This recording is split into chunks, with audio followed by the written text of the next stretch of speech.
ఒకే ఒకటి సార్. మరి తుదిగా సొలొమోను చెప్పినట్టుగా చివరికి తేలిన ఫలితార్థం ఇదే, ఈ వర్తమానం కొరకు జీవించుట తప్ప మనకు మరొక గత్యంతరం లేదు. నువ్వు ఎంతకాలం బ్రతికావని కాదు, ఈ వర్తమానం కొరకు ఎంత జీవించావనేదే ప్రాముఖ్యమైన కార్యం. అబ్బా ఎన్ని సంవత్సరాలు బతికాడండి. ఇప్పుడు ఆయన బాబా 100 సంవత్సరాలు దాటింది, నా దగ్గర 120 అయితే ఏం ప్రయోజనం? అతడు దేవుని కొరకు జీవించిన జీవితం ఏది? నువ్వు ఎంతకాలం జీవించావనేది ప్రాముఖ్యం కాదు, దేవుని కొరకు ఎంత జీవించావనేది ప్రాముఖ్యం. మరి అంత కఠినంగా ఉంటుందా సార్? వర్తమానం చదివితే నీకు అర్థమవుతుంది. ఆ లోతులోనికి వెళ్తే ఇది కఠినమైనది కాదు, ఇది చాలా తేలికైనది, చాలా సులువైనది. నా కాడి తేలికైనది, నా కాడి సులువైనది, నా భారం తేలికైనది అన్నాడు ఆయన. హల్లెలూయా, దేవుని నామానికి మహిమ కలుగును గాక. కాబట్టి సోదరులారా, మరి ఆ బుధవారం రావడానికి మీరు ఇష్టపడండి, ఆదివారం దేవుని సన్నిధికి పెద్దలకడ రావడానికి ఇష్టపడండి. దేవుడు తప్పకుండా మిమ్మల్ని దీవిస్తాడు, ఆయన సర్వ సమృద్ధిగా దీవిస్తాడు. ఆయన నిన్ను విడవను ఎడబాయను అన్నాడు. ఆయన మాట ఇచ్చాడంటే దాని ప్రకారం జరగాల్సిందే. హల్లెలూయా, నిజమేనా? మీరందరూ నమ్ముతున్నారా? సరే, మరి ఆ విధంగా మీరు దేవుని సన్నిధిని ప్రేమించాలని కోరుతున్నాను. మరి విసుగుదలను మనం తప్పకుండా మన హృదయంలో నుంచి దూరపరచుకోవాలి. విసుగుదల అనేది ఎన్నడూ మనం దరి చేరనీయకూడదు. విసుగుదలే మనని సర్వనాశనం చేసేది. సరే, మరి కూడొచ్చిన మిమ్మల్ని అందరినీ దేవుడు దీవించునుగాక. మరి కూడొచ్చిన మీ అందరికీ ప్రభువైన యేసుక్రీస్తు నామములో ఉదయకాలం శుభం తెలియజేస్తున్నాను. దేవుడు నిశ్చయంగా మిమ్మల్ని సమృద్ధిగా దీవించునుగాక. మరి దేవుడు తన యొక్క మహిమలో మీ ప్రతి అవసరతను తీర్చి మహిమ పొందునుగాక. నిజమైన మనమందరం దేవుని పైన ఆధారపడదాం. హల్లెలూయా. సరే, వాక్యాన్ని మనము మరొకసారి చదువుదాం. లూకా సువార్త మరి 21వ అధ్యాయం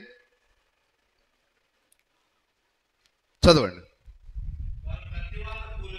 వారు కత్తివాత కూలుదురు, చెరబట్టబడిన వారై. హల్లెలూయా. ఇప్పుడు ఇక్కడ ప్రభు అయిన యేసుక్రీస్తు మాట్లాడుతున్నాడు. ఎవరు మాట్లాడేది? ప్రభు అయిన యేసుక్రీస్తు తన యొక్క ఆ 12 మంది శిష్యులతో ఆయన మాట్లాడుతున్నాడు. వారు కత్తివాత కూలుదురు. కత్తి అంటే తెలుసు కదా, కత్తి అంటే ఏంటి సార్? కత్తే. దాని ఇంకా గ్రాంధికంలో మాట్లాడాలంటే ఖడ్గము అని అంటారు. నిజమేనా? ఖడ్గం అన్నా కత్తి అన్నా ఒక్కటే. హల్లెలూయా. కాబట్టి ఇప్పుడు ఆయన తన సొంత ప్రజల గురించి మాట్లాడుతున్నాడు. ఎవరు ఆయన సొంత ప్రజలు? యూదులు, ఇజ్రాయేలీలు ఆయన యొక్క సొంత ప్రజలై ఉన్నారు. హల్లెలూయా. వారు కత్తివాత కూలుదురు, చెరపట్టబడిన వారై సమస్తమైన అన్యజనుల మధ్యకు పోవుదురు. దేవుని నామానికి మహిమ కలుగును గాక. మరి ఇక్కడ యేసుక్రీస్తు మాట్లాడిన మాట మరి ఇది ఎప్పుడు నెరవేర్చబడింది? ఎప్పుడైనా ఆలోచన చేశారా? ఇది డినామినేషన్లో చాలా మందికి తెలియని కార్యం. ఇది ఈరోజు క్రైస్తవ్యానికి తెలియని కార్యాలు ఎన్నో ఇందులో దాగబడి ఉన్నాయి. లూకా సువార్త 21వ అధ్యాయం అనేది వధువుకు చాలా ప్రాముఖ్యమైనది. ఎందుకనగా ఇది మన యొక్క ఎత్తబొట్టును చూపిస్తున్నది. ఆ దినము సమీపించినప్పుడు మీ తలలు పైకెత్తుకొనుడి అన్నాడు ఆయన. కాబట్టి 21వ అధ్యాయం పూర్తిగా నెరవేర్పు జరిగి ఉన్నది. హల్లెలూయా. ఇప్పుడు ఆయన వారు కత్తివాత కూలుదురు, చెరపట్టబడిన వారై సమస్తమైన అన్యజనుల మధ్యను పోవుదురు. అన్యజనముల కాలములు సంపూర్ణమగు వరకు యెరూషలేము అన్యజనముల చేత త్రొక్కబడును. హల్లెలూయా. ఎవరట కత్తివాత కూలేది? చెప్పండి. ఇజ్రాయేలీలు. ఎందుకు వారికైనా ఆ విధంగా వారిని శపిస్తున్నాడు ఆయన? మీరు శత్రువు యొక్క చేతిలో హతమవుతారని ఎందుకు శపిస్తున్నాడు ఆయన? ఎందుకు? మనం పోయిన బుధవారం మనం నేర్చుకున్నాం, నీవును నీ దినమందైనను సమాధాన సంబంధమైన సంగతులను చేర్చుకునే నేడలు నీకెంతో మేలు అన్నాడు ఆయన. ఎందుకు వారు ఆ కాలపు వర్తమానాన్ని నిరాకరించినందున దేవుడు వారిని ఏం చేస్తున్నాడు? శత్రువుల చేతికి అప్పగిస్తున్నాడు. ఆ కత్తి ఎవరిదో కాదు, ఆ ఖడ్గం ఎవరిదో కాదు, అది అక్షరాల రోమా సైన్యాధిపతి అయిన టైటస్ది. హల్లెలూయా. ఆ వచనం అనేది అక్షరాలు, అందులో మనం టైటస్ను చూస్తాం. ఆ కత్తిని ఉపయోగించి యూదుల యొక్క రక్తాన్ని ఏరులుగా పారించిన వాడు. హల్లెలూయా. ఎంతమంది నమ్ముతున్నారు? వారు కత్తివాత కూలుదురు, చెరపట్టబడిన వారై సమస్తమైన అన్యజనుల మధ్యన పోవుదురు. ఉన్నారు అందరు ఇక్కడ? మరి మొట్టమొదటిగా ఆయన ఎవరి దగ్గరికి వచ్చాడు? ఆయన శరీరధారిగా ఎవరి దగ్గరికి వచ్చాడు? ఆ వాక్యం ఉన్నదా? ఆయన తన స్వకీయుల ఎద్దకు వచ్చాను, వారు ఆయనను చేర్చుకొనలేదు. హల్లెలూయా. మరి మొదటి రాకడ అనేది అది అక్షరాల యూదులకై ఉన్నది. వారు నిరాకరించినందున ఆయన ఎవరి వైపు తిరిగాడు? అన్యజనులమైన మన వైపు తిరిగాడు. ఎంతమంది మరి క్రమంలో ఉన్నారు? ఎంతమంది ట్రాక్లో ఉన్నారు? దేవుని నామానికి స్తుతి కలుగును గాక. మొట్టమొదటిగా ఆయన ఇజ్రాయేలుకి అవకాశం ఇచ్చాడు. నిజమేనా? ఇజ్రాయేలుకి అవకాశం ఇచ్చినప్పుడు వారు దాన్ని నిరాకరించారు. నిరాకరించినందున ఆయన ఇప్పుడు ఎవరి వైపు తిరిగాడు? అన్యజనుల వైపు తిరిగాడు. దేవుని నామానికి మహిమ కలుగును గాక. కాబట్టి ఇప్పుడు వాక్యం ఏమని సెలవిస్తున్నది? ఇజ్రాయేలీలు ఆయన నిరాకరించిన తర్వాత వారు కత్తివాత కూలుతారు. ఆ తర్వాత ఏమైతుంది? అన్యజనుల కాలం ప్రారంభించబడుతుంది. అన్యజనుల కాలం ఉన్నది. నిజమేనా? ఏ కాలం చెప్పండి? ఒకటి ఎఫెసు కాలం, రెండోది స్మరణ కాలం. చెప్పాలి, నోరు తెరవాలి. మూడోది పెర్గమ కాలం, నాలుగోది తుయతెర కాలం, ఐదోది సార్దిస్ కాలం, ఆరోది ఫిలదెల్ఫియా కాలం, ఏడోది లౌదిక కాలము. ఈ ఏడిటిని కలిపే ఏమన్నారు? అన్యజనుల కాలములు.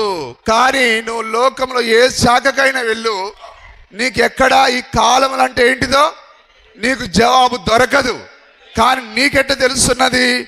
ఎందుకంటే నీకు ఒక ప్రవక్త ఉన్నాడు, 7వ దూత ఉన్నాడు, ఏలియా ప్రవక్త ఉన్నాడు.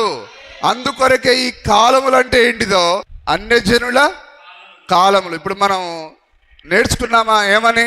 అన్యజనుల కాలం అంటే ఒకటి ఎఫెసు, స్మరణ, చెప్పండి, తుయతైర లేదా పెర్గమ, ఫిలదెల్ఫియా, లవోదిక. ఆ విధంగా 7 సంఘ కాలాలు ఇవే అన్యజనుల యొక్క కాలములై ఉన్నవి. దేవుని నామానికి స్తుతి కలుగును గాక. ఈ 7 సంఘ కాలాలకును ఇజ్రాయేలుకి ఎలాంటి సంబంధం లేదు. ఈ అన్యజనుల కాలం వరకు వారు బయట దేశాల్లో ఉండాల్సిందే. హల్లెలూయా. దేవుడు వీరందరినీ తమ సొంత దేశంలో నుంచి మరి చెదరగొట్టి ఉన్నాడు. ఎందుకు? ఈ అన్యజనుల వైపు వర్తమానం రావడానికి. వారందరిని ఆయన చెదరగొట్టేశాడు. ఆ యొక్క టైటస్ వచ్చినప్పుడు ఆ యొక్క యెరూషలేమును ఆయన చుట్టుముట్టాడు. దేనిని? మరి దేవాలయం ఎక్కడుంది? యెరూషలేములో ఉంది. మరి తన సైన్యాన్ని ఎక్కడ మోహరించాడు? యెరూషలేం చుట్టూ, చెప్పండి, యెరూషలేం చుట్టూ మోహరించాడు. ఎవరు తప్పించుకొని పోకుండా ఉండాలంటే ఆ యొక్క దేశం చుట్టూ లేదా ఆ ప్రాంతం చుట్టూ, ఆ పట్టణం చుట్టూ ఆయన తన సైన్యాన్ని పెట్టాడు. ఈ యెరూషలేములో ఉండేవారు ఒక్కరు కూడా తప్పించుకొని పోలేదు. హల్లెలూయా. ఇప్పుడు వీళ్ళందరినీ ఏం చేశాడు? తన కత్తి చేత అందరినీ చంపేశాడు. వారి రక్తాన్ని ఏరులుగా ప్రవహింపజేశాడు. కానీ యెరూషలేం చుట్టూ ఇంకా చాలా ప్రాంతాలు, పట్టణాలు ఉన్నాయి. యూదయ, ఆ విధంగా మరి చాలా ఆ దేశంలో చాలా పట్టణాలు ఉన్నాయి. వారేమయ్యారు? ఎప్పుడైతే యెరూషలేం చుట్టూ యొక్క సైనికులు పహారా కాశారో మిగతా వారందరూ వేరే వేరే దేశాలకు పారిపోయారు. హల్లెలూయా. చూస్తాం మనం బైబిల్లో కానీ ఇది మనకి ఇది చాలా అవసరం. ఇది సంఘ శాఖలకు అవసరం లేదు కానీ మనకైతే చాలా అవసరం. దేవుని నామానికి మహిమ కలుగును గాక. మరి యెరూషలేమును ఎప్పుడైతే టైటస్ చుట్టుముట్టాడో, ఎప్పుడైతే దాన్ని చుట్టుముట్టి మరి ఆయన తన సైన్యాన్ని పెట్టాడో, వెంటనే వారికి అర్థమైపోయింది. ఎందుకు? శిష్యులు విన్నారు ఆల్రెడీ. యెరూషలేము ఆ యొక్క దండ్ల చేత చుట్టబడినప్పుడు మీరు కొండలకు పారిపోవాలన్నాడు ఆయన. యూదేను విడిచి పారిపోవాలన్నాడు ఆయన. మిద్దె మీద ఉండేవాడు లోపలికి రాకూడదన్నాడు ఆయన. ఎక్కడి వారు అక్కడే యెరూషలేములోనికి రాకుండా మీరు తప్పించుకొని పారిపోమని అన్నాడు ఆయన. కాబట్టి యేసుక్రీస్తు యొక్క మాటకు ఎవరైతే లక్ష్యం ఉంచారో వారు ఆ టైటస్ యొక్క చేతికి చిక్కలేదు. హల్లెలూయా. ఈరోజు కూడా అంతే. విలియం బ్రెనామ్ ద్వారా ఎవరైతే వర్తమానం వింటున్నారో వారెవ్వరు అగ్నికి ఆహుతి కారు, వారెవరు అడిబాంబుకు వారు ఆహుతి కారు. వారందరూ తప్పించుకొని వెళ్ళిపోతారు. ఎక్కడికి? మధ్యాకాశానికి వెళ్ళిపోతారు. హల్లెలూయా. యేసుక్రీస్తు యొక్క వర్తమానము శత్రువుల యొక్క చేతిలో చిక్కుకొనకుండా అది దూరంగా తీసుకొని పోయి ఉన్నది. ఈరోజు అదే వర్తమానం అనుకున్నది. మనల్ని దూరంగా, శత్రువు నుండి దూరంగా తీసుకొని పోయే వర్తమానం అనుకున్నది. హల్లెలూయా. అదే పక్షిరాజు వర్తమానం, అదే ఎగురుచున్న పక్షిరాజు వర్తమానం. ప్రేమిస్తున్నారా? ప్రేమించండి. వర్తమానాన్ని ప్రేమించకపోతే నువ్వు బాలుడవైనా బాలికవైనా, నేను ముసల్దాన్ని అయినా అంటే నేను నడుస్తున్నా, అట్లయినా నీకు వర్తమానం కావాల్సిందే. నువ్వు ఎత్తబడాలంటే వర్తమానం కావాలి. వర్తమానాన్ని ప్రేమించాలి. హల్లెలూయా. ఎప్పుడు నీ జీవితంలో ఒక పాట కలిగి ఉండాలి. నేను ప్రేమించుచున్నాను నా ప్రభువును, ఎందుకనగా ఆయనే మొదటిగా నన్ను ప్రేమించెను. నేను ప్రేమించుచున్నాను నా ప్రభువును, ఎందుకనగా ఆయనే మొదటిగా నన్ను ప్రేమించెను. గ్లోరీ. ఆయన మొదటగా మనల్ని ప్రేమించాడు కాబట్టి మనం ఆయనను ప్రేమించాలి. హల్లెలూయా. నిన్ను ప్రేమించకపోతే ఈ వర్తమానం నీకు వచ్చేదా? అయినా కానీ ఇంకా డౌట్ పడుతున్నావు. నీ ఇంటిలోకి వర్తమానం వచ్చిందనంటే నిన్ను ప్రేమిస్తున్నాడు ఆయన. I love you my dear son, I love you my dear daughter అని నీతో మాట్లాడుతున్నాడు ఆయన. ఇదిగో నేను నిన్ను ప్రేమిస్తున్నట్టుగా, ఇదిగో ఆనవాలి ఇదే. ఈ వర్తమానమే నిన్ను ప్రేమిస్తున్నట్టుగా రుజువు, సూచన ఇది. హల్లెలూయా. ఏం సార్, నా హృదయంలో ఖాళీ లేదు యేసు ప్రభుకి, నేను ఎవరికో ఇచ్చేసా. దెలీలాకి ఇస్తావు. ఇస్తే ఎవడున్నాడు లోకంలో? దెలీలా ఉన్నది. దెలీలా అంటే ఎవరు? అదే పాత దయ్యం. హల్లెలూయా. వాడు చాలా మంది స్త్రీల యొక్క హృదయాలను దోచేస్తూ ఉన్నాడు. నిజమేనా? దేవుని నామానికి మహిమ కలుగును గాక. సరే, ఏదేమైనా దేవుని యొక్క ప్రేమ మనని ఇంకా ప్రేమిస్తూ ఉన్నది. మనము ఏమై ఉన్నామనేది కాదు కానీ దేవుడు ఏమై ఉన్నాడో అదే మనని రక్షించి ఉన్నది. ఆ యొక్క కార్యమే మనని రక్షించి ఉన్నది. హల్లెలూయా. మరి యేసుక్రీస్తు మాట ఎవరైతే విన్నారో వారందరూ ఎస్కేప్ అయిపోయారు. ఎక్కడెక్కడికి పారిపోయారు వాళ్ళు చెప్పండి? ఏ ఏ దేశాలకు పారిపోయారు చెప్పండి? ప్రపంచంలోని నానా దేశాలకు వాళ్ళు చెదిరిపోయారు. నిజమేనా? ఎవరైతే చెదిరిపోయారో వారే మరి సురక్షితంగా ఉన్నారు. దేవుని నామానికి స్తుతి కలుగును గాక. మరి చాలామంది కార్యాలు నేర్చుకోవడానికి ఇష్టపడరు, కానీ తప్పకుండా ఇది మనకు అవసరమై ఉన్నది. ఆ చెదిరిపోయిన వారు ఇటలీ దేశానికి వెళ్ళారు, ఆ చెదిరిపోయిన వారు జర్మనీ దేశానికి వెళ్ళారు, ఆ చెదిరిపోయిన వారు రష్యా దేశానికి వెళ్ళారు, ఆ చెదిరిపోయిన వారు కొందరు అమెరికాలో స్థిరపడ్డారు. ఆ విధంగా కొన్ని దేశాల్లో వారు చెదిరిపోయి ఉన్నారు. దేవుని నామానికి స్తుతి కలుగును గాక. ఎంతమంది ఆమేనంటారు? సరే, ఇంకా మనం ముందుకెళ్ళి చూద్దాం. వారు లేదు మళ్ళీ 24 వచ్చింది చదవండి. వారు అంటే ఆయన మరి ఎంతమంది అర్థం చేసుకుంటున్నారు? ఆయన యెరూషలేములోనికి వచ్చేటప్పుడు ఆ గాడిదనికి వస్తున్నాడా? వచ్చేటప్పుడు ఆయన యెరూషలేం పట్టణాన్ని చూసి ఆయన ఏడ్చాడు ఆయన. ఎందుకు? దాన్ని టైటస్ ఏ విధంగా వారి యొక్క రక్తాన్ని ఏరులుగా ప్రవహిస్తాడో దాన్ని చూశాడు ఆయన. అయ్యో, మీరు నా వర్తమానాన్ని అంగీకరించనందున మీ మీదికి ఉగ్రత రాబోతున్నది అని ఆయన వారి విషయమై ఆయన ఏడ్చి ఉన్నాడు. ఈరోజు కూడా అంతేనా? దేవుడు ఆయన పక్షిరాజు రెక్కలతో ఆయన ఎగురుతూ ఉన్నాడు. ఆయన ఇప్పుడు ఆయన ప్రపంచం పైన ఎగురుతూ ఉన్నాడు. ఆయన ఈ ప్రపంచం పైకి వచ్చే ఉగ్రతను ఆయన చూస్తూ ఉన్నాడు. ఆయన అందుకొరకే ప్రపంచాన్ని హెచ్చరిక చేసినది ఈ పక్షిరాజు వర్తమానం మాత్రమే.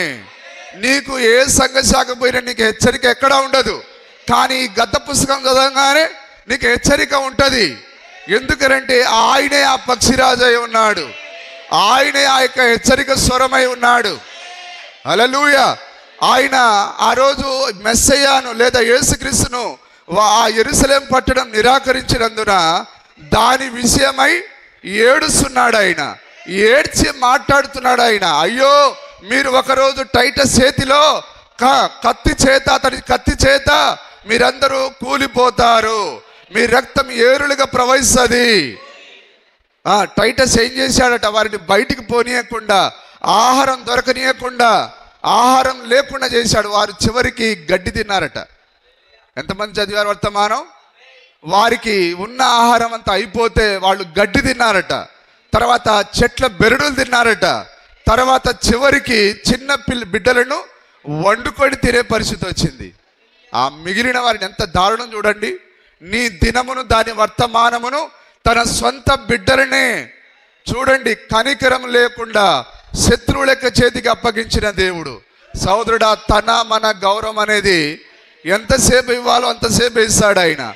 నీవు వర్తమానాన్ని పెడచెవిన పెట్టావా, ఇక నీ కథ ముగించబడినట్లే. ఈరోజే నీకు ఇవ్వబడిన అవకాశం. ఈరోజైనా నువ్వు సరెండర్ అవ్వాలి తప్పకుండా. హల్లెలూయా.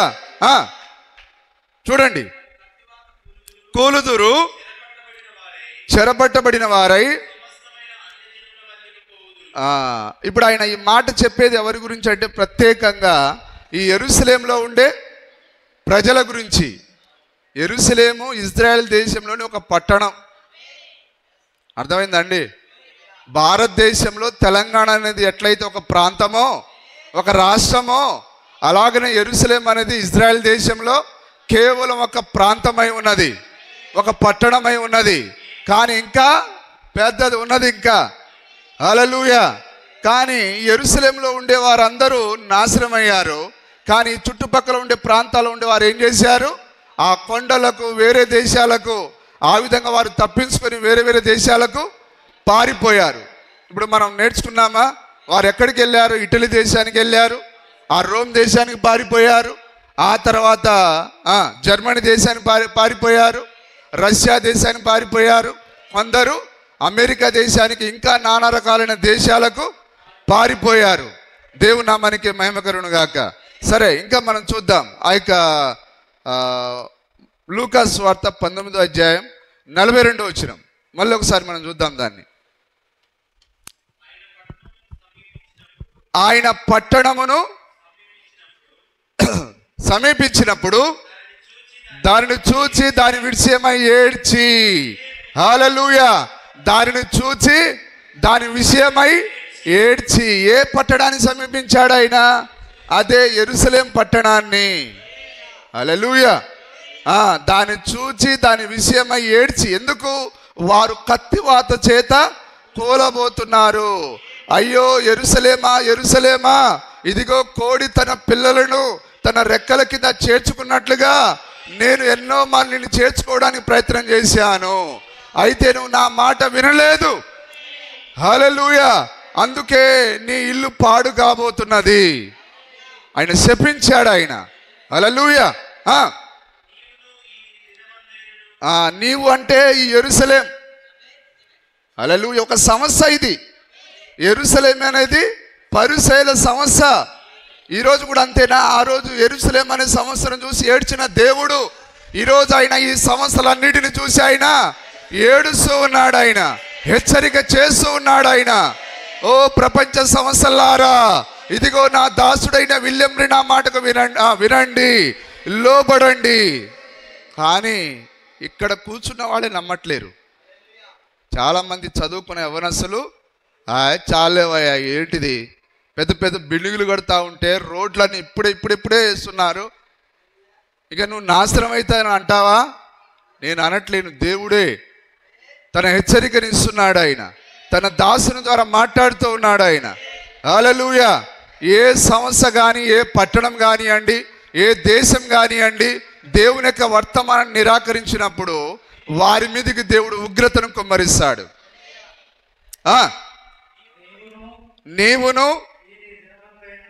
నీవు అన్నప్పుడు మనం తప్పకుండా జ్ఞాపకం చేసుకోవాలి. ఎవరి గురించి? అది యెరూషలేం గురించి. నీవును ఇప్పుడు ఇక్కడ ఏముంది? పెద్ద దేవాలయం ఉన్నది. ఆ దేవాలయంలో యెహోవా ధర్మశాస్త్రాన్ని చదువుతారు. మోసే ధర్మశాస్త్రం, సమూయేలు యొక్క గ్రంథాలు, మరి సమస్త ప్రవక్తల యొక్క గ్రంథాలు చదవబడుతున్నాయి.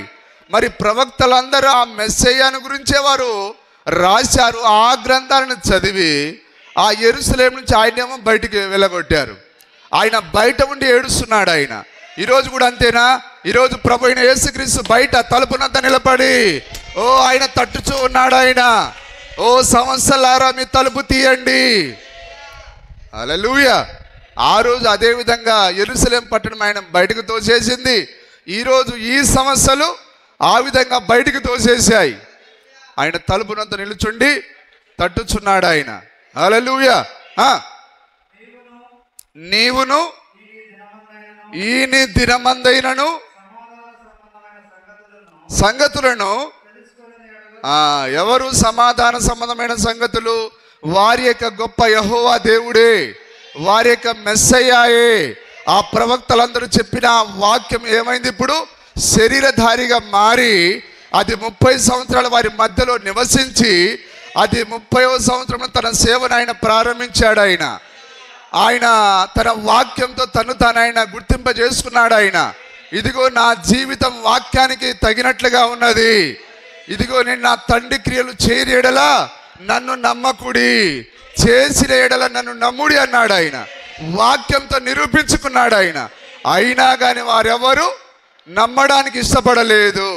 ఈరోజు కూడా అంతే. దేవుడు తన ప్రవక్తను రుజువుపరిచాడు. ఆయన ఆ ఆఫ్రికా దేశంలో రుజువుపరిచాడు. ఆయన ఇండియా దేశంలో రుజువుపరిచాడు. ఆయన ఆ 17 మతాల వారికి ఆయన సవాలు విసిరాడు. ఆయన హల్లెలూయా.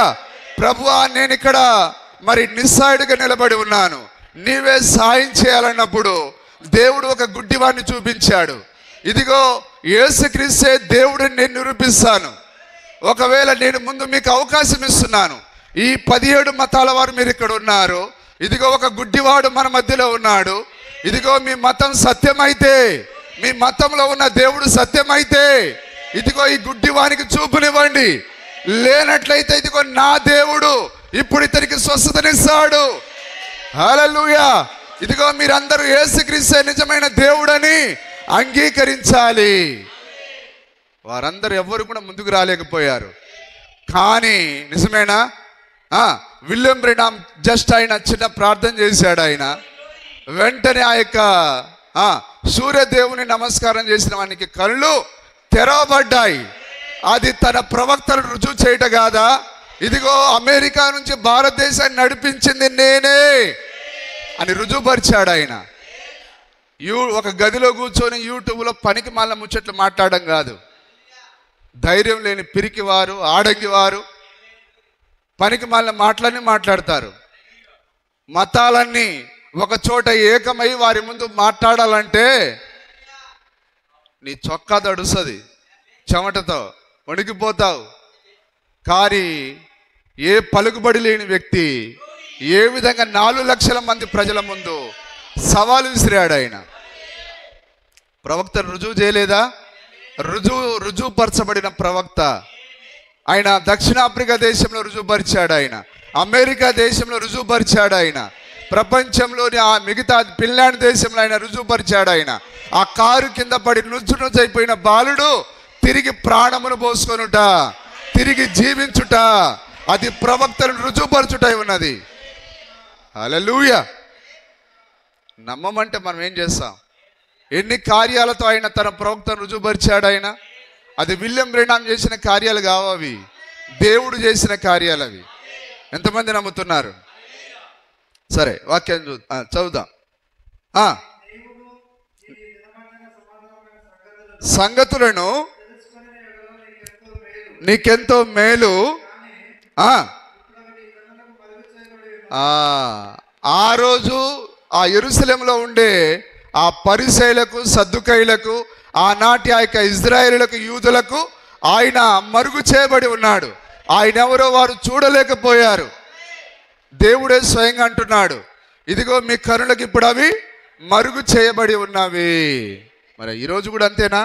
ఈ వర్తమానము ఈరోజు ఉండే ప్రజలకు ఇది మరుగు చేయబడి ఉన్నది. కానీ సహోదరుడు నీ కళ్ళు తెరిచాడు ఆయన. ఈ పుస్తకం రావడం అంటే ఏదో ఊరికే ప్రింట్ చేసి రాలేదు, ఇది మహిమలో నుండి దేవుడే నీకు పంపించాడు. హల్లెలూయా. ఈ ఎగురుచున్న పక్షిరాజు వర్తమానం నిజమేనా? ఈరోజు ఎందరో ఈ వర్తమానాన్ని చూడలేక గుడ్డివారిగా ఉన్నారు. కానీ ఆయన నీ మనోనేత్రాలను తెరిచి, నీ కరులను తెరిచి నీకు ఆయన ఈ వర్తమానం పంపించాడు. ఆయన చూస్తున్న నీ కళ్ళు ఎంతో ధన్యములై ఉన్నవి, వింటున్న నీ చెవులు ఎంతో ధన్యములై ఉన్నవి. హల్లెలూయా. ఎరుగకుంటివి కనుక గట్టు కట్టి ముట్టడి వేసి, దేని చుట్టూ? ఈ యొక్క యెరూషలేము చుట్టూ. నీ శత్రువు నిన్ను చుట్టూ, చదవండి, ఆ మాట చదవండి. గట్టు అంటే చుట్టూ పహారా సైనికులను పెట్టాడు. ఏ ఒక్క పురుగు కూడా తప్పించుకొని పోవడానికి వీలు లేదు. అక్షరాల జరిగింది, అది అక్షరాల జరిగింది. ఆ యొక్క క్రీస్తకం 70లో టైటస్ వచ్చి ఏం చేశాడు? దీన్ని చుట్టూ గట్టు కట్టి ఇందులో ఒక్కరిని కూడా తప్పించుకొని పోనీయక అందరినీ హతం చేశాడు. హల్లెలూయా. గట్టు కట్టి ముట్టడి వేసి, ఒకవేళ మీరు మర్చిపోతే అక్కడ రాసుకోనండి, ఇది యెరూషలేముకు జరిగిందనే కార్యాన్ని రాసుకోనండి. మరి కొత్తగా ఉండకుండా ప్రతిసారి అరికట్టి. ఇప్పుడు వింటున్నారా? పిల్లల్ని కూడా వాడు కనికరం చూపించలేదట. స్త్రీల యొక్క గర్భాన్ని నిలువుగా చీల్చాడట. ఆ బిడ్డలను తీసి నేలకేసి కొట్టాడట. ఎంత దారుణం చూడండి. నీ దినమును దాని వర్తమానమును. కానీ ఈరోజు నీకు తిండి ఎక్కువై, కొవ్వు ఎక్కువై, ఈరోజు మాట్లాడితే మనము ఆర్డర్ పెట్టుకోవచ్చు, స్విగ్గీలో, జొమాటోలో, రోజు బిర్యానీ తినవచ్చు. కానీ ఆహారానికి సమృద్ధి ఉన్నది, కానీ వాక్యానికి మాత్రం నీకు కరువు ఉన్నది. సహోదరుడా, ఆ బిర్యానీ నువ్వు తిన్నా తినకపోయినా పెద్ద నష్టం లేదు, కానీ ఇది తినకపోతే మాత్రం నష్టపోతావు. ఇప్పుడు నువ్వు దీన్ని ఆర్డర్ చేయాలి. హల్లెలూయా. అరికట్టి నేల కలిపి. పేతురు గారు, ఇవన్నీ జరిగినాయా? జరిగిందంటారా? అక్షరాల జరిగింది. క్రీస్తకం 70లో జరిగింది. ఆయన అన్ని పేర్లు కూడా చెప్తున్నాడు. ఆయన మీరు పెద్దవారు, మీ పిల్లలు ఒక్కరు కూడా బతకరు అని అంటున్నాడు ఆయన. మరి ఈరోజు ఈ వర్తమానం నిరాకరించిన వారి పరిస్థితి ఏంటిది? నేల కలిపి. ఒకరోజు యూసీవీసీలో యాక్షన్ చేసిన పీటర్, లేకపోతే ఆ జాన్ అనేవాడు, ఇంకా చాలామంది ఉన్నారు. వీళ్ళందరూ అగ్నిగుండంలో పాటలు పాడతారా? ఏ పాట? అగ్ని ఆరదు పొరుగు చాయి. ఏరా దరిద్రులారు, ఇక్కడికి ఎందుకు వచ్చారు? మీరేదో దేవుని కొరకు ఫైట్ చేస్తున్నాం అన్నారు కదరా, ఎందుకు వచ్చారా ఇక్కడికని దయ్యాలు అడిగితే, మిగతా క్రైస్తవులు అడిగితే, లోకస్తులు అడిగితే, విలియం బ్రెనామ్ని నిరాకరించినందుకు. ఎందుకు వచ్చారా యూసీవీసీ దరిద్రులారా? హల్లెలూయా. ఎందుకు వచ్చారంటే వాళ్ళు చెప్పాల్సిందే. ఈరోజు ఒప్పుకోకపోయినా రేపు పాతాళంలో ఒప్పుకోవాలి, అగ్నిగుండంలో ఒప్పుకోవాలి. ఆ దినం త్వరలోనే ఉన్నది. యూసీవీసీ కాచుకో. హల్లెలూయా. నిజమేనా? ఇది మన సవాల్. ఇది ఈ వర్తమానం అంగీకరించిన వారందరూ అగ్నిగుండంలో ఉండాల్సిందే. మరి అంత గట్టిగా మాట్లాడబాకు సార్, ఇంకెప్పుడు మాట్లాడతాం? మరి అయిపోయి టైం అయిపోయింది. అటు వారందరూ దగ్గరికి వచ్చేసారు. ఆ అంజూరపు వృక్షము చిగురించింది. హల్లెలూయా. అది ఒక దేశంగా కూడుకొని ఉన్నది. ఇక అప్పుడే అన్ని జనుల కాలం ముగించబడినట్టే. హల్లెలూయా. సరే, నేను ముందుకు వెళ్ళి ముగిస్తాను. ఓకే, చదవండి చదవండి చదవండి. చెప్పాను. దేవుని నామానికి స్తుతి కలుగును గాక. మరి ఈ యొక్క ప్రవచనము, యేసుక్రీస్తు చెప్పిన ఈ వాక్యము క్రీస్తు 70లో మరి నెరవేర్చబడి ఉన్నదని మనం నేర్చుకొని ఉన్నాం. అక్షరాల దేవుడు తన మాటనైనా నెరవేర్చువాడై ఉన్నాడు. భూమి ఆకాశములు గతించును కానీ నా మాటలు ఏ మాత్రము గతించవు అన్నాడు ఆయన. దేవుని యొక్క మాట ఎన్నడూ అది గతించిపోదు. హల్లెలూయా. సరే, ముందు వచ్చిన మనం చదువుదాం. 20 వచనం, లూకాసు వార్త 21:20 వచనం. లూకాసు వార్త 21. యెరూషలేము ఇప్పుడు 19వ అధ్యాయంలో చెప్పబడిందే, ఇక్కడ దాన్ని క్లియర్గా వివరిస్తున్నాడు. ఏది? లూకాసు వార్త 19వ అధ్యాయంలో ప్రభువు ఏదైతే చెప్పాడో దాన్ని ఇక్కడ ఆయన క్లియర్గా వివరిస్తున్నాడు. ఆయన యెరూషలేము దండ్ల చేత చుట్టబడుట.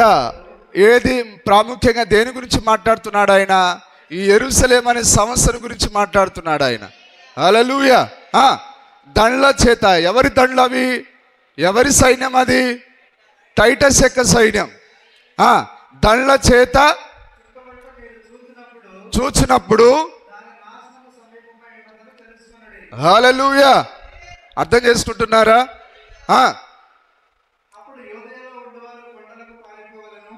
ఎక్కడ ఉండేవారు? యూదయలో ఉండేవారు కొండలకు పారిపోవాలను, దాని మధ్యలో ఉన్నవారు వెలుపలకి పోవాలను. పల్లెటూరులోని వాళ్ళు యెరూషలేము కానీ యూదయ కానీ అసలు పోకూడదు, ప్రవేశించకూడదు.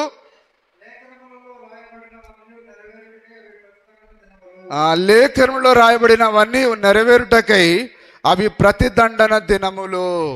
ఆ విధంగా ఎప్పుడైతే వాడు యెరూషలేమును చుట్టుముడతాడో అవి ఉగ్రత దినాలట. అవి ఆ యొక్క ప్రతిదండన దినమై. ఎందుకు ప్రతిదండన పంపించాడు ఆయన? వారు ఆయనను నిరాకరించినందున. ముందు హెచ్చరిక, అటు తర్వాత తీర్పై ఉన్నది. హెచ్చరికను వారు వినలేదు కాబట్టి దేవుడు వారిని శత్రువుల చేతికి అప్పగించి ఉన్నాడు. అలాగనే దేవుడు ఈ కాలాన్ని కూడా ఇదిగో ప్రవక్త ద్వారా ఆయన దర్శించాడు. ఆయన ఆ యొక్క వర్తమానాన్ని నిరాకరించినందున ఇప్పుడు ఆయన త్రాసులో తూచి ఉన్నాడు ఈ ప్రపంచాన్ని. ఇదిగో త్రాసులో తూచినప్పుడు నువ్వు తక్కువ కనబడితివి. మెనే టెకెల్ ఉఫార్సిన్. నిజమేనా? త్రాసులో తూచగా నీవు తక్కువ కనబడితివి. బైబిల్తో తూచగా నువ్వు తక్కువ కనబడితివి. హల్లెలూయా. ఇప్పుడు దీని యొక్క లెక్కను ఆయన ముగించబోతున్నాడు ఆయన.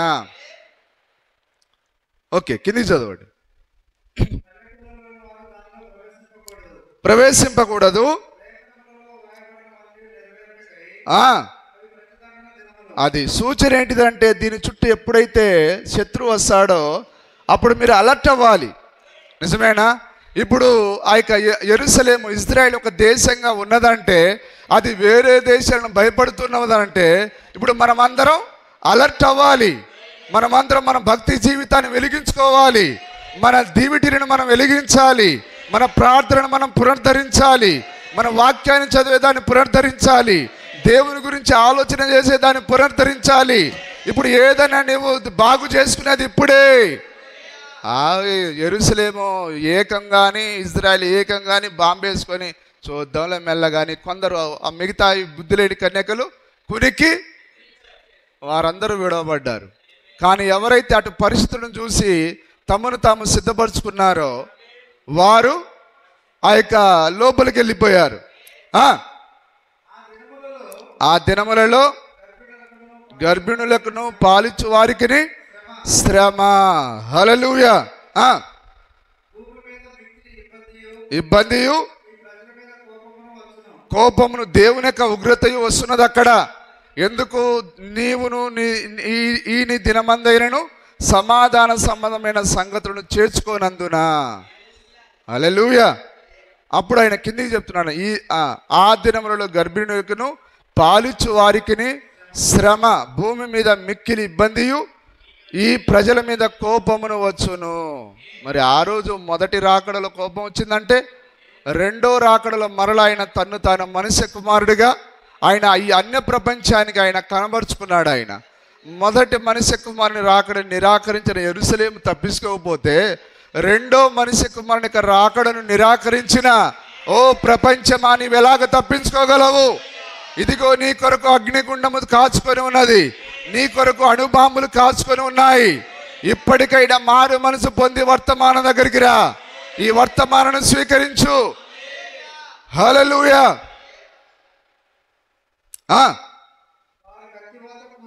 కూలుదురు,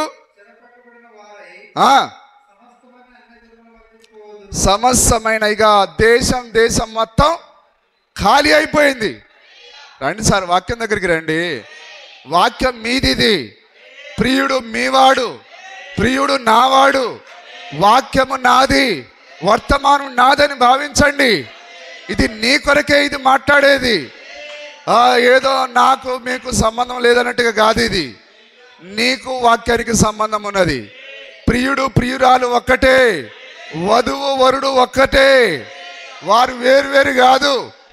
దేవుని నామానికి మహిమ కలుగును గాక. ఇప్పుడు వధువు వాక్యం ఏకమయ్యే కాలం ఇది. నిజమేనా?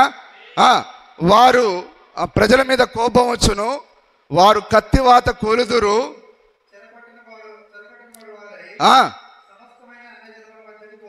అది దేశం మొత్తం ఖాళీ అయిపోయింది. వీళ్ళందరూ వెళ్ళిపోయిన తర్వాత ఆ దేశంలోకి అన్యజనులు వచ్చారు, ఆ దేశంలోనికి ముస్లింలు వచ్చారు, మహమ్మదీలు వచ్చారు. వారు దాన్ని ఆక్రమించుకున్నారు. మహమ్మదీలు అన్నా అన్యజనులే సార్, అది వేరే జాతి కాదు. అది రెండు జాతులు ఉన్నాయి భూమి పైన. ఒకరు యూదులు, రెండవది డక్కలోళ్ళ. గట్టి చెప్పండి, నాకు డక్కలోళ్ళు అన్నట్టు కనిపిస్తుంది. అన్యజనులు. కాబట్టి ప్రభు చెప్పాడా, అది అన్యజనముల చేత త్రొక్కబడును అంటే దాని అర్థం అది ఆక్రమించబడుతుంది. ఈ ముస్లింలు దాన్ని ఆక్రమించుకొని యెరూషలేం దేవాలయం ఉన్న స్థలంలో దాన్ని అక్కడ మసీదు కట్టేశారు. ఇప్పుడు వారు దేని కొరకు యుద్ధం చేసేది? ఎందుకు బాంబులు వేస్తూ ఉన్నారు? మరలా వారి యొక్క దేవాలయాన్ని తిరిగి నిర్మించాలి. హల్లెలూయా. ఆ యెరూషలేం యొక్క ఆ సొలొమోను కట్టిన మందిరము మరలా కట్టబడాలి. హల్లెలూయా.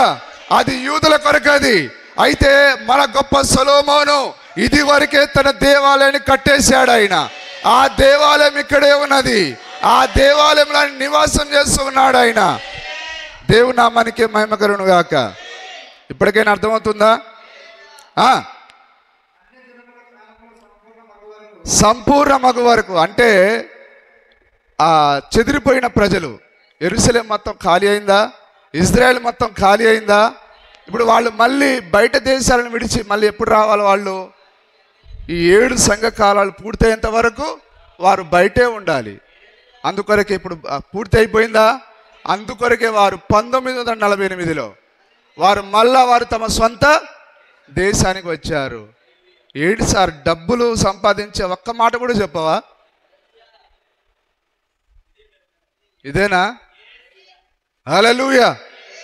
డబ్బును గురించి ఇక్కడ ఏం బోధించబడవు. డబ్బును గురించి కావాలంటే లోకంలో ఉంటుంది, కానీ నీ డబ్బు కంటే విలువైనది, 10,000 ప్రపంచాల కంటే విలువైనది. హల్లెలూయా. దేవుని నామానికి మహిమ కలుగును గాక. ఇప్పుడు ఆ యొక్క దేశము ఆ యొక్క దేవాలయాన్ని కట్టడానికి సిద్ధపడుతున్నదనంటే 7 సంఘ కాలాలు అన్ని జనుల కాలము ముగించబడిందని ఇప్పటికైనా మనం గుర్తిద్దాం. ఇప్పటికైనా మనం దేవునిలోనికి పరిగెత్తుకొని వద్దాం. యెహోవా నామం బలమైన దుర్గం, నీతిమంతుడు అందులోనికి పరిగెత్తుకొని వస్తాడు. ఎందులోనికి రావాలి? పరిగెత్తుకొని ఈ వర్తమానంలోనికి రావాలి. హల్లెలూయా. ట్రంప్ గారి బంకర్లోకి వెళ్తే నీకు రక్షణ లేదు. ఆ పుతిన్ తాత యొక్క బంకర్లోకి పోతే నీకు రక్షణ లేదు. మనకి అసలైన బంకర్ ఏంటిది? ఇది అంత్యకాలమందు అభిషిక్తులు. ఇది నువ్వు దాగు చోటిది. ఆయన పేరేంటిది?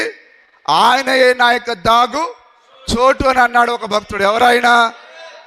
ఎవరైనా దావీదు అన్నాడు. దావీదుకు బాగా తెలుసు ఎక్కడెక్కడ తప్పించుకొని పోయినా అసలు లాభం లేదు, కానీ నా దాగు చోటు ఆయనయే. హల్లెలూయా. దేవుని నామానికి స్తుతి కలుగును గాక. అన్యజనుల కాలములు సంపూర్ణమగు వరకు. ఇప్పుడు అర్థమైందా?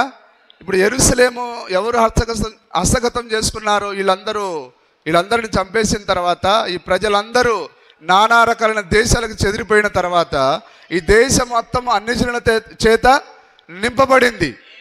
హల్లెలూయా. ఇప్పుడు ఇది అన్యజనులు ఎంత మట్టుకు ఉండాలి? ఏ కాలం వరకు ఉండాలి? ఇక్కడ ఈ 7 సంఘకాలాలు, అన్యజనుల సంఘకాలాలు సంపూర్ణమయ్యే వరకు ఇది ఖాళీగా ఉంటుంది. 48లో దాదాపుగా మరి 7వ సంఘకాలము దాని యొక్క మరి రోజులు దగ్గర పడ్డాయి. నిజమేనా? మనం దగ్గరలోనికి వచ్చాం. 48లోనే దగ్గర పడ్డదంటే ఇప్పుడు మరీ దగ్గరకు వచ్చేసాం మనం. అలర్ట్ అవ్వండి దయచేసి. దేవుని నామానికి స్తుతి. కానీ లోకంలో మీరు పోయి అడగండి, సార్ ఈ అన్యజనుల కాలం అంటే శీతాకాలం తెలుసు, ఎండాకాలం తెలుసు, చలికాలం తెలుసు, కానీ అన్యజనుల కాలం ఎక్కడా? గూగుల్ని అడిగితే గూగుల్ ఏం చెప్తుంది? చాట్ జీపీటీని అడిగితే అదేం చెప్తుంది? నువ్వు జెమినీని అడిగితే అదేం చెప్తుంది? దానికి అసలు ఉరువే తెలియదు. రాయలసీమలో అసలు వారికి ఏం బొత్తిగా తెలియదు అంటే ఉరువే తెలియదు అంటారు వాళ్ళు. వానికి అసలు ఏ ఉరువే తెలియదు సార్ అంటారు వాళ్ళు. నిజమేనా? చాట్ జీపీటీని అడిగినాం వర్షం వస్తుందని అంటే నాకు తెలియదు అంటుంది. అది అంటే అప్డేట్ అవ్వలేదు అది. కానీ ప్రపంచానికి ఏం జరగబోతున్నదో అప్డేట్ నిజమేనా? A to Z వరకు ఆయన మనకు ముందుగానే అప్డేట్ చేశాడు ఆయన ఈ వర్తమానము. హల్లెలూయా. చూడండి, ట్రైన్ ఏ టైంకి వస్తుందో దానికి ఒక ట్రైన్ టేబుల్ ఉంటుందా లేదా? ఫలానా టైం యాప్ ఓపెన్ చేయరా, ఎక్కడి దాకా వచ్చింది ట్రైన్. అరే మరి నీకు యాప్ ఇవ్వలేదా? ఈ యాప్ ఆయన ఎక్కడి దాకా వచ్చాడో చెప్పే యాప్ ఇది. బస్సుకు ఒక టైమింగ్ ఉంటుంది, విమానానికి ఒక టైమింగ్ ఉంటుంది, కానీ ఈ పాడై ఏసుకు టైం లేదండి. నీకు అట్లా అనడానికి నీ నోటికి సిగ్గుండాల. నిజమేనా కాదా? దానికి టైం టేబుల్ ఉంది సార్. అదే టైం టేబుల్ ఇదే. ఏ టైంకి వస్తాడో ఇందులో చెప్పాడు ఆయన. ఇది ఎక్కడ పడితే అక్కడ ట్రైన్ యొక్క టైం టేబుల్ ఎక్కడ ఉంటుంది? స్టేషన్ పోతేనే ఉంటుంది. అలాగే నీకు ఆయన వచ్చే గడి అనేది ఈ వర్తమానానికి వస్తేనే కదా. బయట మేము ఊసి అని అంటే ఊసిలో ఏముండదు. మేము ఆ సంవత్సరం పోతే ఈ సంవత్సరం ఏమి ఉండదు సార్. హల్లెలూయా. దేవుని నామానికి మహిమ కలుగును గాక. ఇప్పుడు అర్థమవుతున్నదా? ఇప్పుడు వాళ్ళందరూ ఆ జర్మనీని, ఇటలీని విడిచి, ఆ రష్యాని విడిచి ఇప్పుడు వారు తమ సొంత దేశానికి వచ్చి అక్కడ ఉండే వాళ్ళందరినీ బయటికి వెళ్ళగొట్టేశారు. అక్కడ ఉండే ముస్లింలు వారు బయటికి తరిమేశారు. ఎందుకంటే ఇది వారి స్వాస్థ్యం. ఇది వారి బాపు ద్వారా దేవుడు వారికి ఇచ్చాడు. వారి తండ్రి అబ్రహాము ద్వారా దేశము ఇజ్రాయేలుదది, యూదులదది. కాబట్టి వారు ప్రతి అడుగు కొరకు యుద్ధం చేస్తూ ఉన్నారు. దేవుని నామానికి మహిమ కలుగును గాక. అందుకొరకే దేవుడు అన్నాడు, ఎవ్వరు కూడా ఇజ్రాయేలుకి విరోధంగా మాట్లాడకండి. అది ఆ వ్యక్తికి శాపాన్ని తీసుకొని వస్తుంది. అబ్రహాంతో అన్నాడు ఆయన, ఇజ్రాయేలును దీవించువాడు దీవించబడతాడు, ఇజ్రాయేలును శపించువాడు శపించబడతాడు. ఈరోజు క్రైస్తవులు మనం చెప్పుకొని ఇజ్రాయేల్కి వ్యతిరేకంగా మాట్లాడతాడు. నీకంటే రోజులు దగ్గర పడ్డాయి. నిజమేనా కాదా? ఆ మాట కూడా తెలియకుండా కొందరు ఇంకా పాసలుగా చలామణి అవుతున్నారు. దేవుని నామానికి స్తుతి మహిమ కలుగును గాక. చూడండి, ఒక మాట నేను మీకు చూపిస్తాను. ప్రభు యొక్క రెండవ రాకడ, అందులో ఒక మాట నేను మీకు చూపిస్తాను.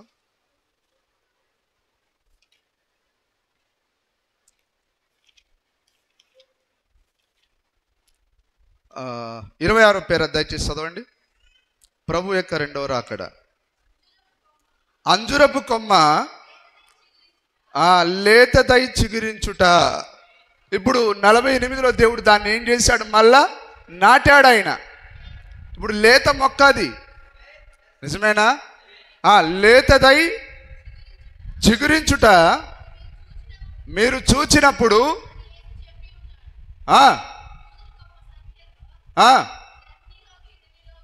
ఇటిల్లోనికి చెదిరి వెళ్ళిపోయారు. ఎప్పుడు ఆ టైటస్ ఎప్పుడైతే దీన్ని ముట్టడి చేశాడో అప్పుడు వారు ఈ దేశాన్ని విడిచి చెదిరిపోయారు. వింటున్నారా? దేవుడు కఠినపరిచెను అలాగున యూదులు మరలా తిరిగి తమ సొంత దేశానికి రావాలని దేవుడు ఆ యొక్క ముస్సోలిని హృదయాన్ని కఠినపరిచాడు. వాడు ఒక చట్టాన్ని తయారు చేశాడు. ఒక్క యూదుడు కూడా నా దేశంలో ఉండడానికి వీల్లేదు. వాడు అనుకున్నాడు ఇది నా సొంత జ్ఞానం అనుకున్నాడు.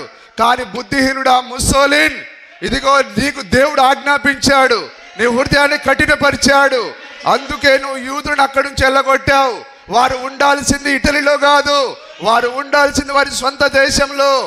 దేవుని యొక్క వాక్యం నెరవేర్పది. హిట్లర్ అనుకున్నాడు నేను యూదులందరినీ చంపాను అనుకున్నాడు.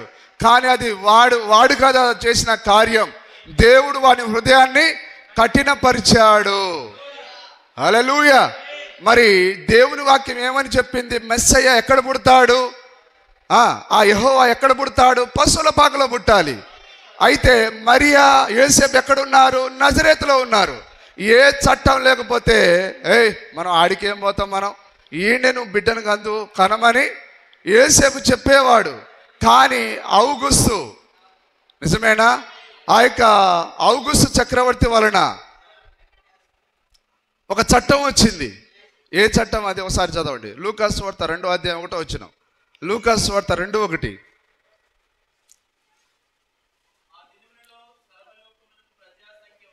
రాయవలనని కైసరు ఔగుస్తు వలన ఆజ్ఞ ఆయను.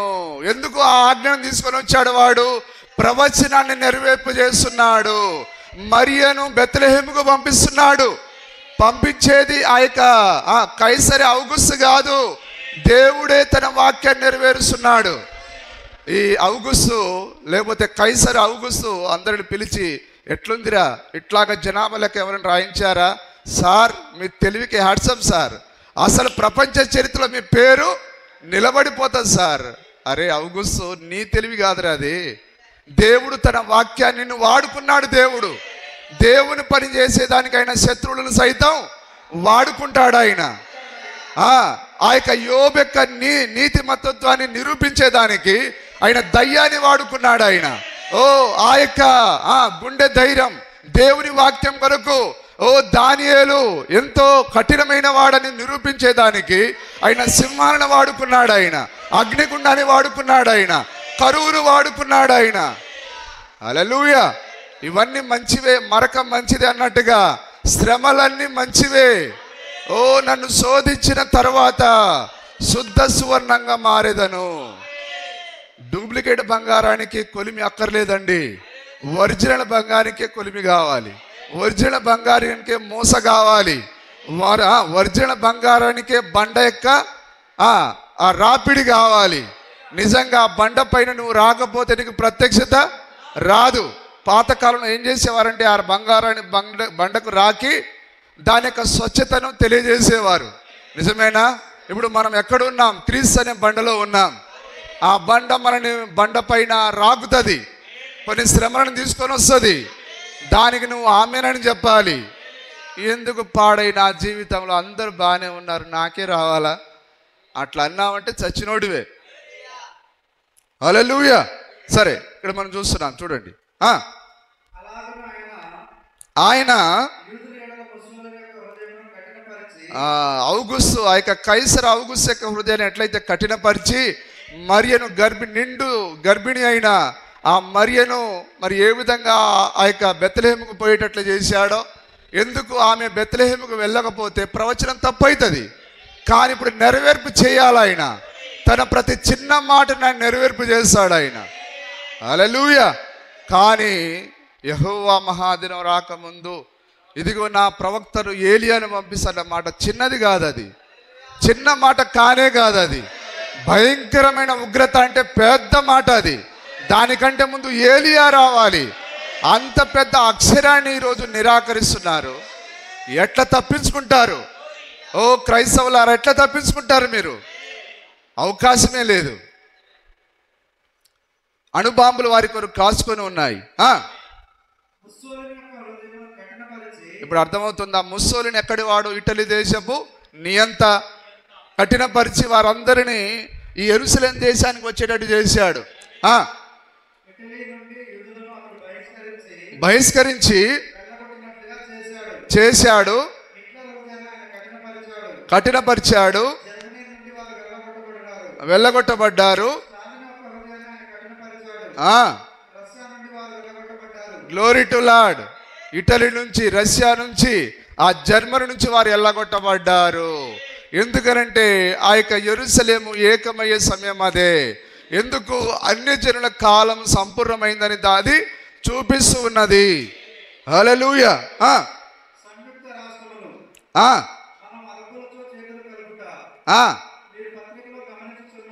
గమనించున్నారా? వినండి వినండి వినండి. అరబ్బులు ఎవరంటే యూదులకు విరోధులు. కానీ అమెరికా ఏం చేసింది? ఇజ్రాయేలులకు ఎవరైతే విరోధంగా ఉన్నారో వారితో చేతులు కలిపింది. ప్రవక్త అంటున్నాడు, మీరు ఆ విధంగా అరబ్బులతో చేతులు కలిపితే మీరు నాశనం అవుతారు. ఎందుకంటే ఇజ్రాయేలుకి విరోధంగా ఒక్క మాట మాట్లాడినా ఆ దేశం శపించబడినది. దయచేసి వారితో మీరు చేతులు కలపొద్దు అంటున్నాడు ఆయన. దీవించుదురో అర్థమవుతుంది అందరికీ? ఇజ్రాయేలును ఎవరు దీవిస్తారో వారు దీవించబడతారు. ఎవరు చెప్పండి? వారు ఆ దేవుని యొక్క సొంత ప్రజలు వాళ్ళు. మనము అడవి ఒలివ కొమ్మలం. మనల్ని తీసుకెళ్ళి అసలైన ఆ చెట్టుకు ఆయన అంటుకట్టాడు. ఆయన మనం ఒరిజినల్ కాదు, అంటుకట్టబడిన వారమే. నువ్వు అడవి ఒలివ చెట్టు మొక్క ఉండి నువ్వు వాళ్ళని కాదంటే నువ్వు ఎవడరా అంటున్నా నేను అసలు. హల్లెలూయా. ఏదో పోని అని ఆయన వాళ్ళకు సొంత దేవుడు, వారి సొంత తండ్రి, వారి కళ్ళకు ఆయన కావాలని గుడితనాన్ని కలగజేశాడు ఆయన. ఎందుకనంటే ఆయన తన ముందు చిత్తంలో ఉండే వధువును ఆయన రక్షించేదానికి. హల్లెలూయా.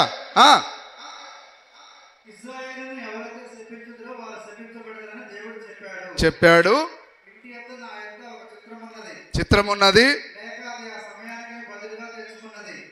సరే, మరొక మాటను మనం చదువుదాం ముందుకు వెళ్ళి. సరే, మత్తయి సువార్త 24వ అధ్యాయం. మత్తయి సువార్త లేదా రోమా పత్రిక చదువుదాం 11వ అధ్యాయం 25 నుంచి చదువుదాం. రోమా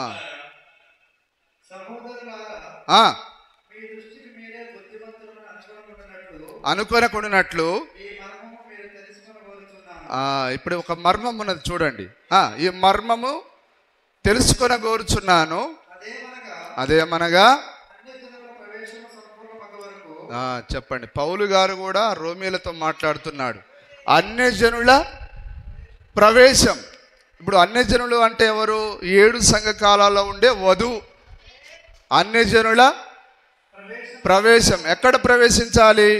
ఎక్కడ కుడికాలు పెట్టాలి? ఏమే ఆ మహిమలో, మధ్యాకాశంలో, ఆ పెళ్లి విందులో ఎప్పుడైతే ప్రవేశిస్తుందో చదవండి సార్. అన్యజనుల ప్రవేశం అంటే మీకు అర్థమైంది కదా. 7 సంఘకాలాలే అన్యజనుల కాలం. అన్యజనుల ప్రవేశం ఇప్పుడు అర్థమవుతుంది అందరికీ. ఎక్కడికి ప్రవేశించాలి 7 సంఘకాలంలో ఉండే అన్యజనులు? ఆ యొక్క మధ్యాకాశంలో, మహిమలో, నిత్య జీవంలో సంపూర్ణమగు వరకు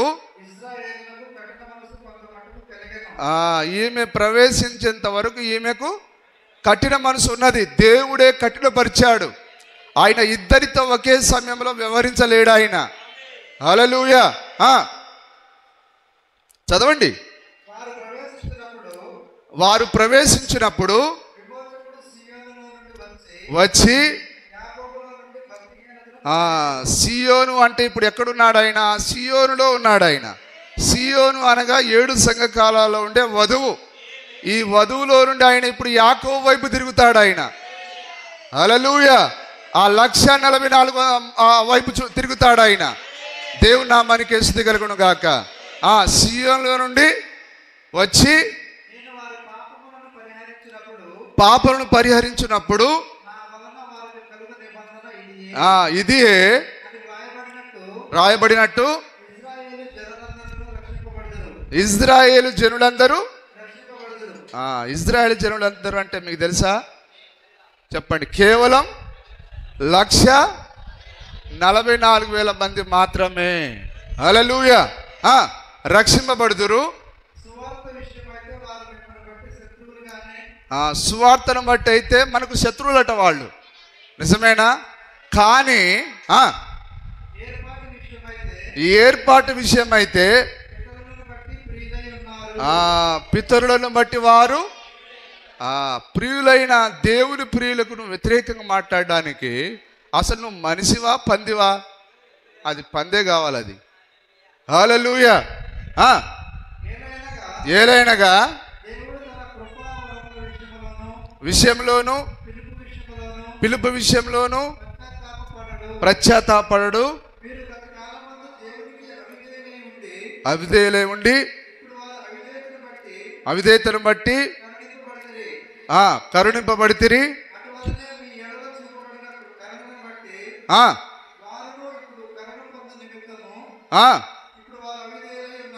అవిధేయులై ఉన్నారు.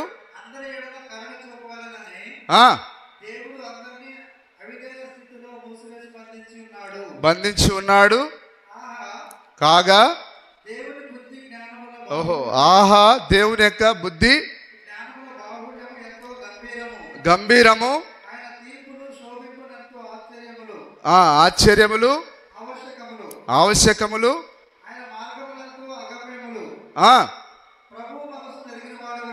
ప్రభు మనసు ఎరిగిన వాడెవడు? ఆయనకు ఆలోచన చెప్పిన వాడెవడు?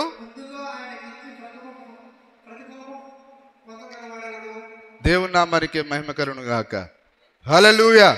సరే, మనం ఇక్కడ చూసాం దేవుడు వారిని ఏ విధంగా వారి హృదయాన్ని ఆయన గుడ్డితనాన్ని కలగజేసి ఆయన మన వైపు తిరిగాడో ఇక్కడ పౌలు గారు ఆ రోమా సంఘానికి ఆయన చక్కగా వివరిస్తూ ఉన్నాడు ఆయన. సరే, ఆ తర్వాత మనం మరొక మాటను చూద్దాం. లూకా సువార్త లేదా మత్తయి సువార్త 24వ అధ్యాయము 15 నుంచి 20 వచనాలు చదవండి. మత్తయి సువార్త. ప్రవక్త అయిన దానియేలు ద్వారా చెప్పబడిన నాశనకరమైన హేయ వస్తువు నిలుచుట చూడగానే చదువువాడు గ్రహించునుగాక. ఇప్పుడు దానియేలు ద్వారా హేయ వస్తువు చెప్పబడింది. ఈ యొక్క యూదులకు హేయులు ఎవరంటే అన్ని జనులు, నిజమేనా? మళ్ళీ చదవండి ఆ మాటను. దానియేలు ద్వారా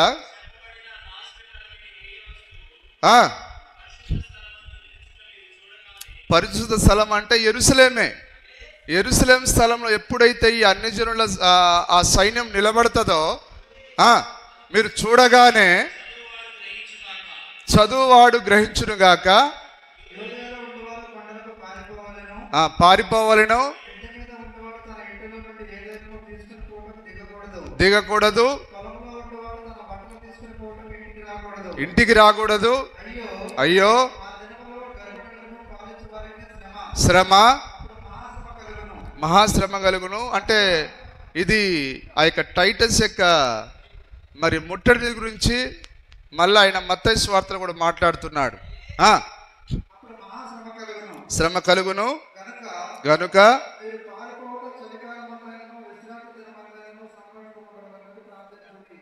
ప్రార్థించుడి. శ్రమ కలుగలేదు.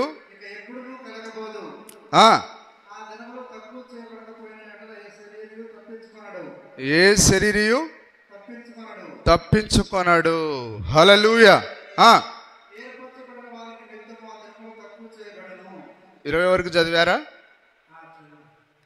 ఏర్పరచబడిన వారి నిమిత్తం తక్కువ చేయబడును లేదా చేయబడును. సరే, ఇప్పుడు ఈ వాక్యాన్ని మీరు అర్థం చేసుకుంటున్నారా?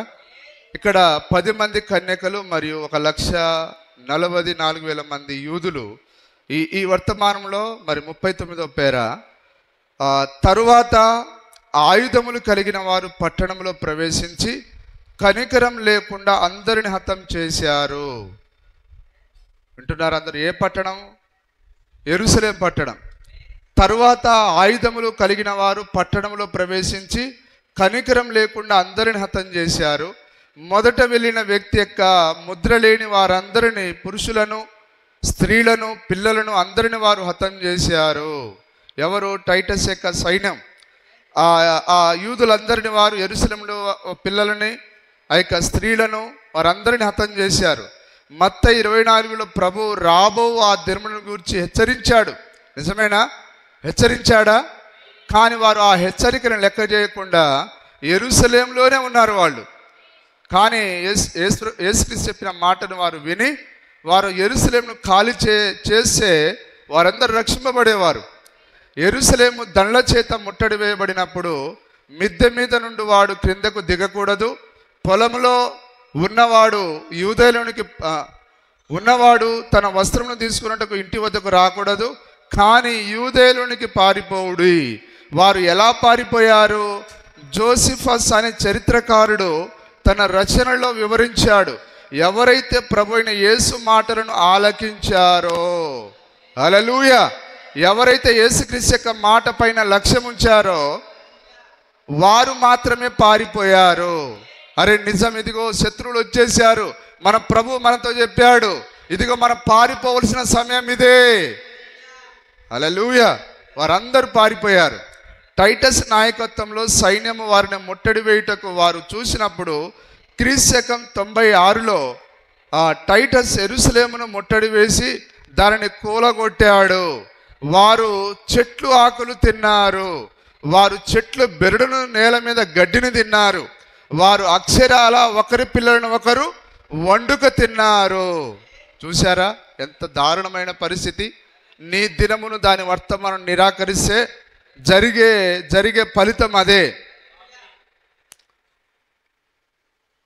ఒకరి పిల్లలను ఒకరు వండుకు తిన్నారు. వారు ఆకలి దప్పులతో అలమటించారు.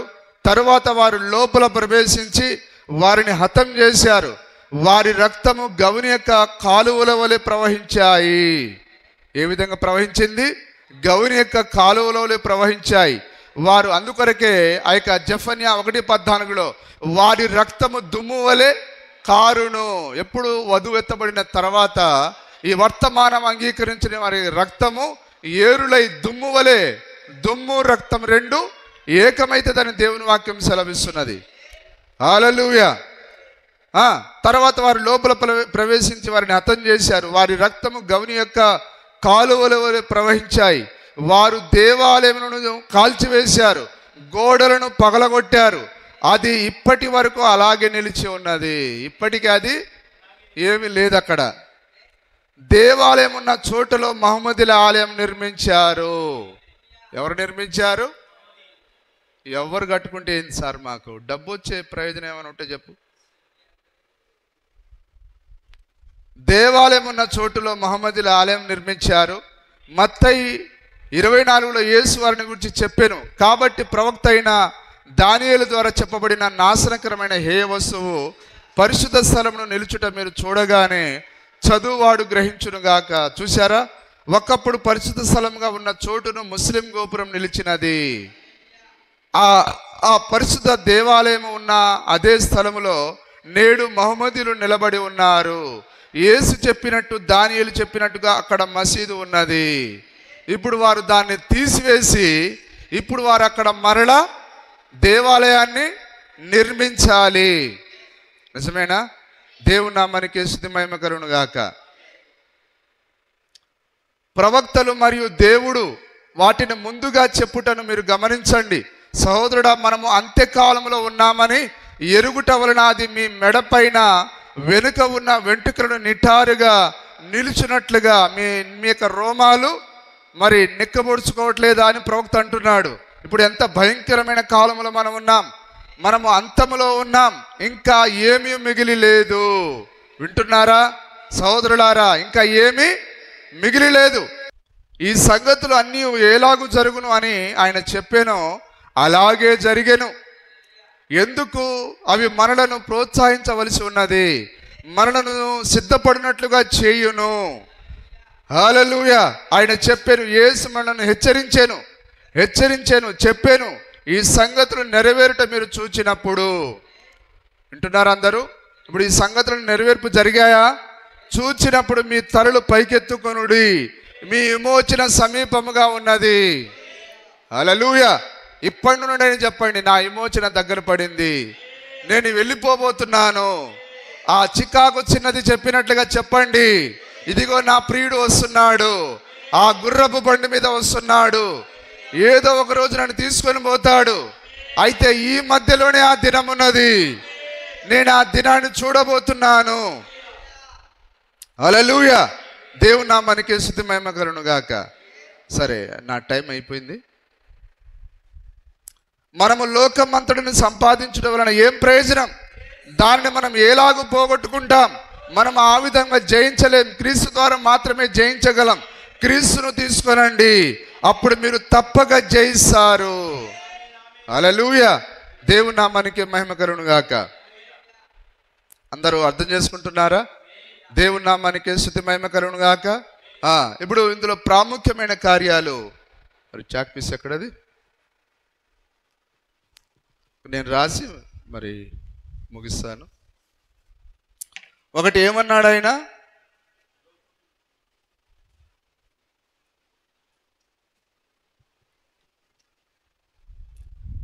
ఒకటోది, వారు కత్తివాత. ఇది జరిగిందా లేదా? రెండోది, అది అన్యజనుల చేత తొక్కబడును అన్నాడు. జరిగిందా? అక్షరాల జరిగింది. ఆ తర్వాత ఆయన అంజురపు వృక్షము, ఇప్పుడు చిగురించింది. అది వృక్షము చిగురించుట. ఇప్పుడు ఇంకేం మిగిలి ఉన్నది? మరి చెప్పండి, ఇంకేం మిగిలి ఉన్నది? ఇప్పుడు కేవలం ఎత్తబోట ఒకటే మిగిలి ఉన్నది. ఆయన చెప్పిన కార్యాలన్నీ ఇప్పుడు నెరవేర్పు జరిగాయి. ప్రవక్త అందుకే అన్నాడు, సహోదరులారా, మనం అంతంలో ఉన్నాము, ఎత్తబోట కొరకు మనం ఉన్నాము. హల్లెలూయా. దేవుడు ఈ మాటలను మన కొరకు దీవించి ఆశీర్వదించునుగాక.